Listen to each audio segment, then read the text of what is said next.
Afghan security forces के काफिले पर खुदकुश हमले के नतीजे में 2 जवान शहीद हो गए, जिनमें नायब सूबेदार यासिर शकील और सिपाही ताहिर नवीद शामिल हैं।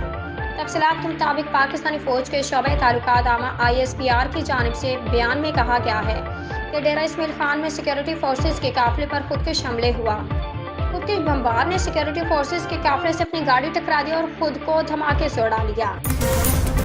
इस्लामाबाद वज़ीर-ए-आज़म शहबाज शरीफ का कहना है कि माशी चैलेंजों से निपटने के लिए सबका मिल बैठना खुशाइंद और वक्त की ज़रूरत है। वज़ीर-ए-आज़म शहबाज शरीफ की ज़ेर सदारत ख़ुसूसी सरमायाकारी सहूलत काउंसिल की एपिक्स कमेटी का इजलास हुआ, जिसमें सिविल और अस्करी क़यादत ने शिरकत की।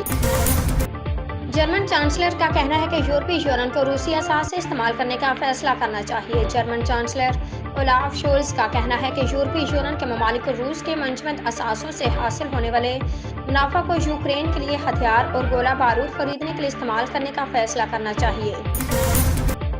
नई दिल्ली के वज़ीर आला अरविंद केजरीवाल को इन्फोर्समेंट डायरेक्टोरेट ED ने गिरफ्तार कर लिया। भारतीय मीडिया रिपोर्ट्स के मुताबिक आम आदमी पार्टी के रहनुमा आतिशी ने वज़ीर आला अरविंद केजरीवाल की गिरफ्तारी की तस्दीक करते हुए बताया कि उन्हें शराब पॉलिसी केस में गिरफ्तार किया गया है।